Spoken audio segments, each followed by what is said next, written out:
हे guys, good morning, welcome back to our new ब्लॉगमध्ये तुमचं स्वागत आहे.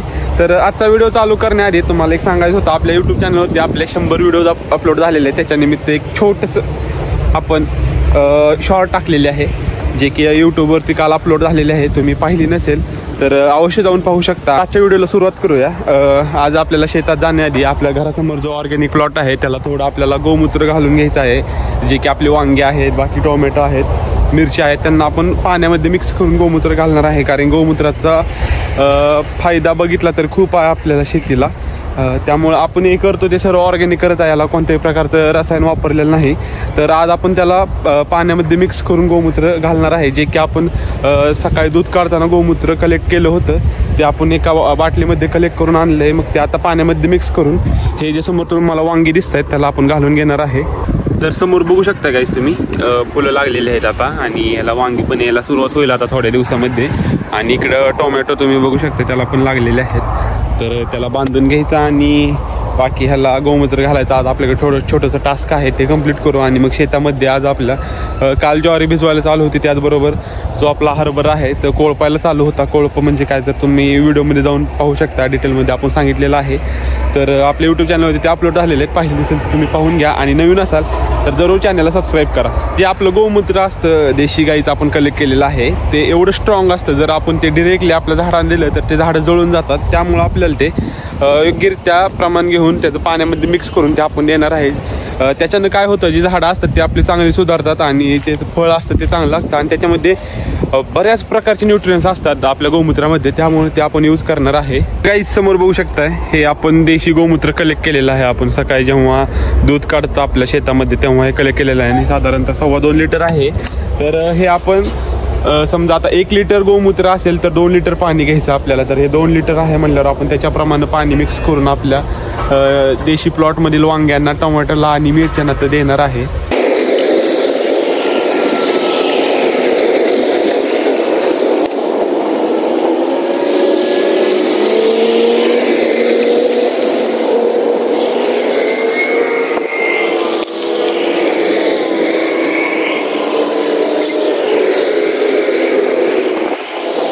तर काही समोर बघू शकताय आपण मिक्स केलेलं आहे योग्यरित्या गोमूत्र आणि पाण्याचं प्रमाण मिक्स केलेलं आहे. तर थोडं एक्स्ट्रा पाणी आपण आणलेलं आहे. तर आता हे जे झाडं दिसत आहेत त्याला समोर आपण घालून घेऊया.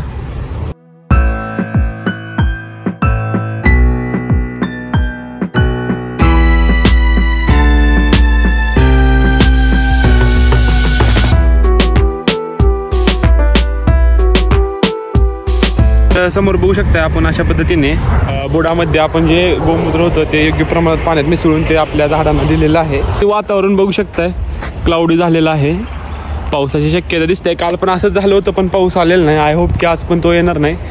आलेला बाकीच्या पिकांसाठी चांगलाच आहे, पण जे आपलं द्राक्षाचं पीक आहे त्यासाठी ते धोकादायक आहे. कारण की फ्लॉवरिंग स्टेजमध्ये जेव्हा बाग येते तेव्हा ते सर्व फुलं त्याची गळून जातात आणि द्राक्ष काही शिल्लक राहत नाही. त्याच्यासाठी आपल्याला तो आत्ता सध्या तरी पाऊस नको आहे. तर आय होप की तो येणार नाही. तर थोडं ते काम होतं ते झालेलं आहे. आणि आता आपलं इकडे बघू शकता इथं सगळं कंट्रोल आहे, अवधात पाणी असतं. मग ते पाणी आता आपल्या माळव्याला सोडायचं आहे आपल्याला.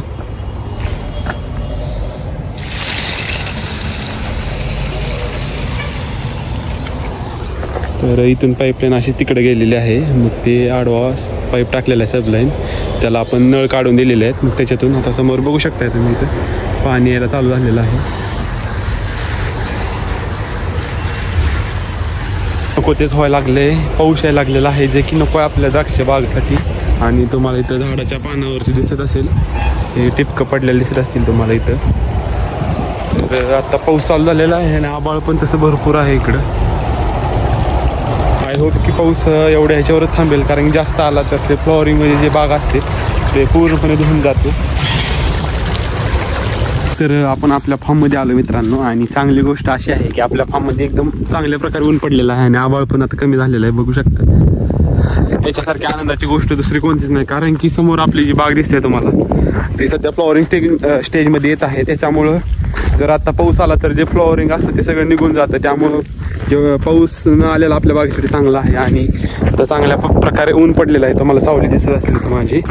आणि इकडे बघू शकता आता आभाळ पण क्लिअर झालंय. त्या बागेमध्ये सध्या तणनाशक मारायला चालू आहे. जो पहिला प्लॉट होता तिथं तण खूप वाढलं होतं, त्याच्यामुळे तणनाशक मारायला चालू आहे. ते तुम्हाला ट्रॅक्टर दिसत असेल तिथं, तर तणनाशक मारायला चालू आहे. आणि कशा पद्धतीने मारतात थोडं आपण माहिती घेऊ, कारण की ही आता बाग वाढलेली आहे चांगल्या प्रकारे आणि तणनाशक असतं त्यानं जर चुकून ते आपल्या बागेवरती गेलं तर बागसुद्धा जळून जाण्याचा धोका असतो. त्यामुळं पूर्ण काळजीपूर्वक ते आपल्याला फवारून घ्यावं लागतं.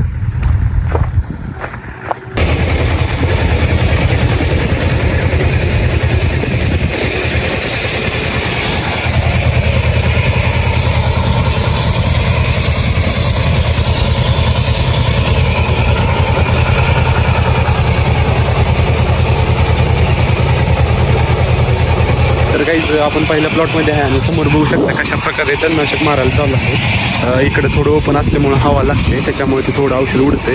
पण त्याच्या पलीकडे जर आपण फवारलं तिथं एकदम चांगल्या पद्धतीने औषध बसते आणि थोडंफार बागेवरती जाते. त्याचा दुष्परिणाम असा की ज्या पानावरती गेले ते पान जळून जातं. तर आता आपण मारून घेत आहे, कारण हा जो प्लॉट आहे तो आपला फवारून झालेला आहे तणनाशकाचा.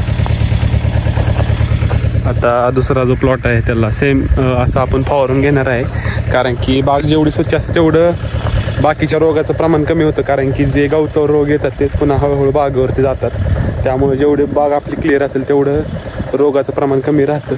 हे समोर बघू शकता अशा प्रकारे आपली बाग क्लिअर पाहिजे. तर जसं गवत कमी आहे ना तसं इकडं पाहिजे. तर हे आता 4-5 दिवसामध्ये जळून जाईल पूर्णपणे आणि मग आपली बाग आहे ती एकदम क्लिअर होईल. सॉरी, इकडं आपला द्राक्षाचा प्लॉट आहे आणि इकडं एक आंब्याचं झाड आहे. जे द्राक्षाला आपण औषध फवारतो, स्प्रे करतो, त्याचे सर्व स्प्रे ह्या झाडाला बसतात. त्याच्यामुळे इकडं बघू शकता तुम्ही ह्याला लवकरच जरा आंब्याला तुरा लागलेला आहे. तुरा म्हणजे जे की आंबं लागतं त्याच्या आधी जी प्रोसेस असते ते बघू शकता तुम्ही चालू झालेलं आहे लागायला. माझ्या मते हा औषधाचा इफेक्ट असेल, कारण की बाकी बरेच स्प्रे ह्या झाडाला इथं द्राक्ष बागेमुळे मिळतात. तर दुसऱ्या प्लॉटसाठी आपण औषध तयार केलेलं आहे, इकडं बघू शकता ब्लोअरमध्ये. आणि आता आभाळ आलेला आहे त्यासाठी दुसरा स्प्रे घ्यायचा आहे आपल्याला बागेवरती. हे तणनाशक फवारून झाल्यानंतर कदाचित आपण उद्या तो स्प्रे घेणार आहे. समोर आपल्या दुसऱ्या प्लॉटवर चालू झालेलं आहे फवारणी.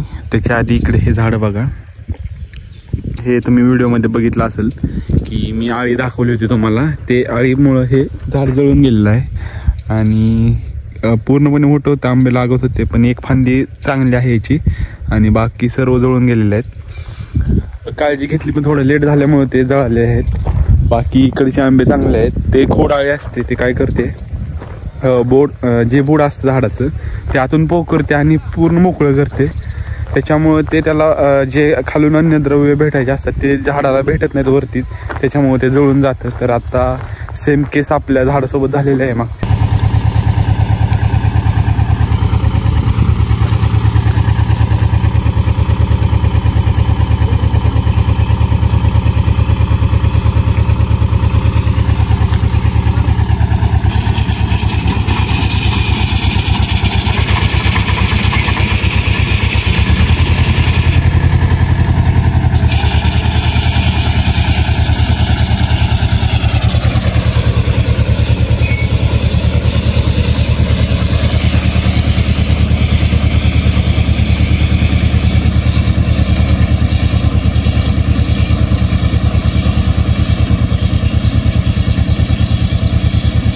मागं बघताय तुम्ही आपलं तणनाशक फवारायला चालू आहे. ह्याच्या आधी आपण एक वेगळी पद्धत होती, सांगाडा तयार केला होता, त्याच्यानं आपण तणनाशक फवारून घेत होतो. पण त्याच्यात थोडंसं बिघाडी झाल्यामुळं हे आपण करून घेत आहे. आणि आबाळ आल्यामुळं आपल्याला बाकीचे जे बागेवरचे स्प्रे आहेत ते सुद्धा घ्यावे लागणार आहेत, कारण की आबाळामुळं दावण्या असेल बाकी बरेच अटॅक करतात झाडावरती. तर चांगली आहे बाग म्हणल्यावर यावर्षी थोडं आपल्याला काळजी जास्त करावं लागणार आहे, कारण की दावण्या आला की तो कव्हर होत नाही, त्याच्यामुळं बागेवर खूप इफेक्ट होतो. तर हे साधारणतः आठवडाभर राहणार आहे असंच वातावरण. गाईज आपण आपल्या हरभऱ्याच्या प्लॉटमध्ये आहे आणि आपल्या लेबरकडून कळालं होतं की हरभऱ्यावरती थोड्या आळ्या दिसतात. तर आपण बारकाईने बघूया, माझ्यासोबत तुम्ही पण थोडं बघा.